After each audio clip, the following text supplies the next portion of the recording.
Mutiara Hikmah. Assalamualaikum warahmatullahi wabarakatuh. Alhamdulillah wassalatu wassalamu ala rasulillahi amma ba'du. Pemirsa Rasad TV rahimani wa rahimakumullah, kita bertemu kembali dalam kajian ringkas yang berkaitan tentang konsep ketakwaan kepada makhluk sesuai dengan tuntunan Islam. Terkadang kita mendengarkan perkataan seseorang misalnya, kan tidak bermaksiat. Ya, jadi kalau tidak bermaksiat, ya sudah kita taati saja. Atau misalnya ada orang merasa berat sekali meninggalkan perintah dari misalnya pimpinan atau misalnya orang tua dan lain sebagainya yang memang itu terkadang wajib ditaati, ya. Namun perintah yang terkadang muncul bertentangan dengan Islam. Namun ada perasaan berat untuk meninggalkannya, mungkin perasaan tidak enak dan lain sebagainya. Nah, bagaimana sih sebetulnya konsep Islam dalam mentaati makhluk?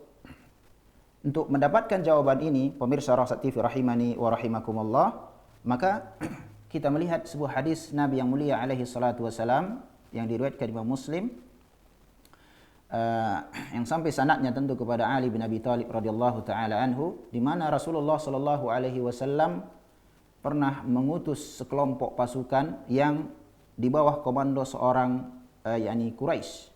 Maka Rasulullah memberikan nasihat agar pasukan yang kecil ini ya mentaati pemimpinnya yang Allah tunjuk sebagai pemimpin di pasukan tersebut. Namun pasukan ini membuat marah pemimpinnya. Maka pemimpin memerintahkan untuk dikumpulkan kayu, dikumpulkan untuknya, kemudian dinyalakan api, ya. Lalu pemimpin berkata, "Bukankah Rasulullah SAW memerintahkan kalian untuk mendengar kepadaku dan taat kepadaku?" Maka mereka mengatakan, "Na'am, bala." Ya. Maka kalau begitu, api sudah menyala, masuk. Silahkan kalian masuk ke dalam. Maka pasukan saling melihat satu sama lain. Kenapa? Bagaimana kita diperintahkan masuk ke dalam api neraka? Kepada api, maksud saya, kepada api kan gitu, ya, api yang nyala-nyala. Maka di antara mereka mengatakan, sesungguhnya kami mengikuti Rasulullah SAW agar kami terlepas dari neraka. Sekarang kok kami marah suruh masuk api? Akhirnya pemimpin marahnya pun reda dan api tersebut dipadamkan. Setelah terjadi dialog yang seperti itu. Maka tatkala mereka kembali kepada Nabi kita yang mulia alaihi salatu wasalam, Nabi kita mengatakan, kalau seandainya mereka masuk api tersebut, mereka tidak akan keluar lagi. Innamat ta'atu fil ma'ruf. Di sini dia kaidahnya. Karena sesungguhnya ketaatan itu hanyalah dalam perkara yang ma'ruf. Ketaatan kepada manusia itu hanya dalam perkara yang ma'ruf. Tidak bertentangan dengan agama kita. Tidak bertentangan dengan prinsip-prinsip agama kita. Pemirsa Rasad TV rahimani wa rahimakumullah. Dari perkataan innamat ta'atu fil ma'ruf, apa yang bisa kita ambil faedah? Ahli ilmu mengatakan, yang pertama, tentu manusia yang wajib kita ikuti perintahnya tentu sebagai atasan, pimpinannya yang kita diperintahkan untuk mengikuti, yakni mendengar perkataan mereka, ya, pemimpin orang tua bagi si anak, ya, dan lain sebagainya yang diikuti yang atau didengarkan perkataannya, atau kita wajib mengikuti atau mendengarkan perkataannya. Maka para ahli ilmu mengatakan kita bisa ambil faedah dari kisah diutusnya sejumlah pasukan tersebut di atas.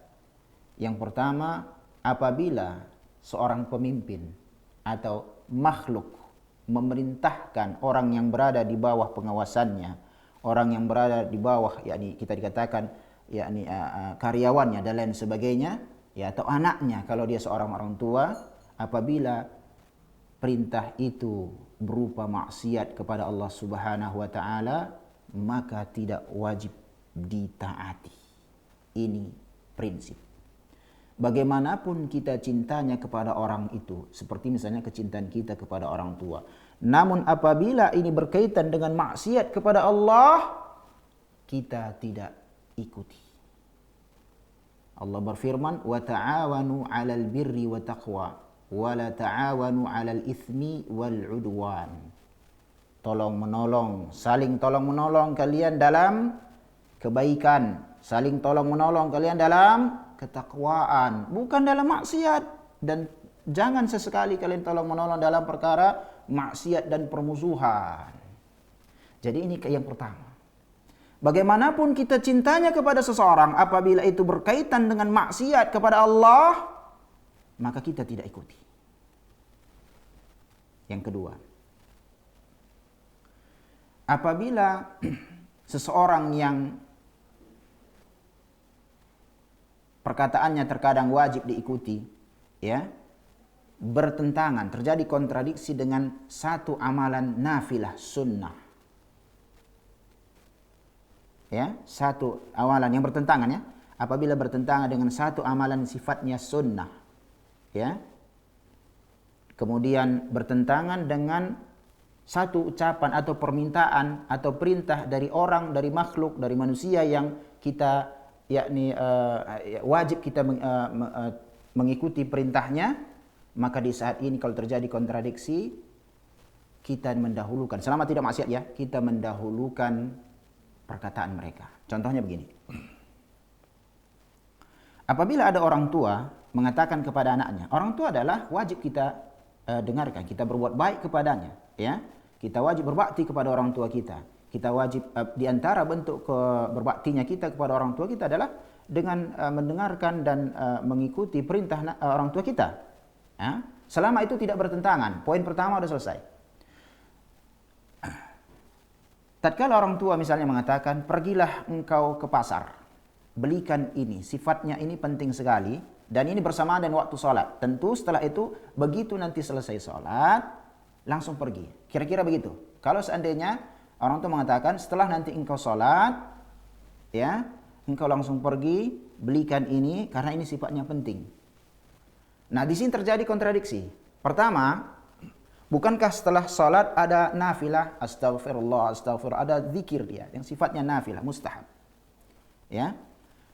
Maka apabila terjadi kontradiksi dengan satu perintah yang sifatnya tidak maksiat kepada Allah, maka perintah mereka didahulukan dan tinggalkan mustahab.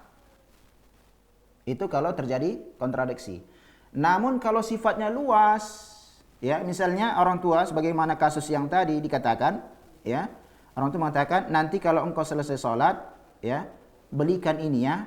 Namun ini juga enggak terburu-buru, nanti ibaratnya jam ini yang perlu, ya, jam ini. Yani ada space, ada waktunya yang memungkinkan seseorang itu untuk melaksanakan, yani zikir-zikir yang sifatnya sunnah. Maka di saat yang seperti itu, ya, memungkinkan untuk diamalkan keduanya, maka diamalkan, ya, setelah salat zikir yang sunnah, setelah itu nanti mengamalkan perintah orang tua yang sifatnya wajib. Namun kalau orang tua mengatakan, ya, orang tua mengatakan, pokoknya saya tidak mau tahu, memang ini nantinya perlunya, setelah salat pergi engkau belanja, pergi belikan ini, ya, meskipun ini sifatnya tidak mendesak, ya, tapi orang tua mengatakan hal itu tanpa suatu alasan yang syar'i. Ya, tidak ada alasan yang syar'i di situ.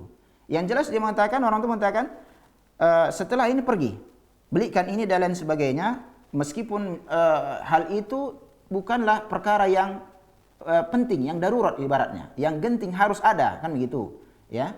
Maka di saat itu perkataan atau larangan orang tua tersebut untuk tidak melaksanakan zikir-zikir yang sifatnya sunnah tidak didengarkan, karena sudah maksiat, ya, sudah maksiat. Kenapa? Kita dilarang untuk mengamalkan amalan-amalan yang datang keterangannya di dalam agama kita. Di samping, ya, memang mengikuti perkataan perintah orang tua itu hukumnya wajib, tetapi ada yakni batas waktu yang memungkinkan kita untuk mengamalkan hal itu, ya, kecuali tadi dalam kasus yang sifatnya mendesak dan lain sebagainya, tentu kita dahulukan apa yang telah disampaikan oleh orang tua. Itu yang kedua. Yang ketiga dan yang terakhir. Ini untuk menjawab pertanyaan, perkataan seorang misalnya mengatakan, ini kan tidak maksiat. Misalnya ada suatu ketentuan atau satu yakni ketetapan, ada satu misalnya peraturan misalnya ya. Lalu dikatakan ini kan enggak maksiat. Ya kalian amalkanlah, kalian kerjakanlah. Kan enggak maksiat. Mana sisi maksiatnya ini? Memang enggak ada maksiat. Kan begitu, ya. Kalau enggak maksiat ya jalankan. Kan begitu, ya. Nah, perlu kita ketahui. Kalau mentaati Allah dan Rasulnya saja, manutun bistita'ah, itu terikat dengan kemampuan, apalagi yang makhluk selain Allah dan Rasul, apalagi yang sifatnya manusia selain Rasulullah sallallahu alaihi wasallam. Ya.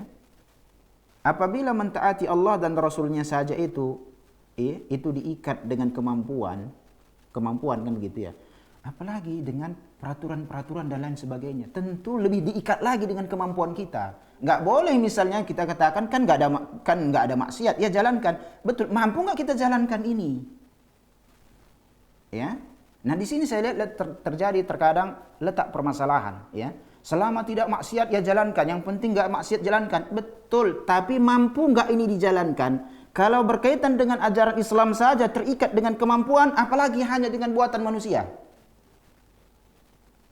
Misalnya, ya, kita dalam misalnya sebuah tim, ya, ada target-target tertentu yang ingin kita capai. Sudah? Kemudian kita ada kerjasama dengan lembaga yang lain, ya, di mana dalam kerjasama tersebut misalnya ada hal-hal peraturan-peraturan yang tidak maksiat, ya. Alhamdulillah tidak maksiat, nggak ada masalah di situ. Namun, apakah karena dia tidak maksiat harus kita amalkan begitu saja tanpa melihat target-target yang sudah kita buat dalam tim-tim yang telah kita bentuk? Enggak juga. Kita kan harus melihat apa yang mau kita lakukan di sini. Tatkala tidak bertentangan dengan peraturan yang ada, ya, tidak mesti harus diamalkan 100%. Kenapa? Karena terikat dengan kemampuan kita. Kalau kita menjalankan ini 100%, tentu target kita nggak tercapai. Maka di saat itu berlaku, ya, ini harus dipahami dalam kaidah innamat ta'atu bil ma'ruf. Di sini letak, saya lihat perhatikan beberapa kali permasalahan innamat ta'atu yakni fil ma'ruf, sesungguhnya ketaatan itu dalam perkara yang ma'ruf. Selama tidak dia bertentangan dengan Islam, ya udah jalankan. Betul, tapi ini harus diikat dengan kemampuan kita. Kalau ini dipahami, maka walhamdulillah banyak permasalahan yang selesai. Ya, baik. Demikian, mudah-mudahan bermanfaat. Wassallallahu wasallam ala nabiyina Muhammad wallahu a'lam. Assalamualaikum warahmatullahi wabarakatuh.